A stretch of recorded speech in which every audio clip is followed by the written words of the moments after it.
News 24 घडामोडी, श्वास चालू घडामोडींचा। बोलेगाव नागापूर MIDCचा श्रीरामपूर होतोय का? ड्रग्ज, गावठी दारू, मारहाणीचा व्हायरल व्हिडिओ, पोलीस प्रशासनावर नागरिकांचा संताप। बोलेगाव नागापूर आणि MIDC परिसरात अंमली पदार्थ, गावठी दारू आणि ऑनलाईन जुगाराचे जाळे वाढल्याचा आरोप स्थानिक नागरिकांकडून केला जात आहे। नागरिकांच्या म्हणण्यानुसार अनेक तरुण गांजा, ड्रग्ज आणि इतर अंमली पदार्थांच्या व्यसनाच्या आहारी गेले आहेत। नागापूर गावठाण परिसरात अंमली पदार्थांचा तर गांधीनगर भागात गावठी दारूच्या अवैध विक्रीचा आरोप केला जात आहे।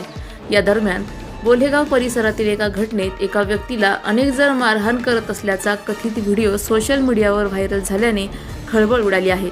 या सर्व घटनांच्या पार्श्वभूमीवर पोलीस प्रशासन नेमकं करतंय तरी काय, असा संतप्त सवाल नागरिक उपस्थित करत असून सर्व आरोपांची निष्पक्ष चौकशी करून दोषींवर कठोर कारवाईची मागणी होत आहे। प्रतिनिधी स्वामी गोसावी, न्यूज 24 घडामोडी, अहिल्या। अशाच बातम्यांचा आढावा घेण्यासाठी आजच आपल्या YouTube चॅनलला सबस्क्राईब करा। बातमी आवडल्यास लाईक करा आणि इतरांपर्यंत शेअर करा।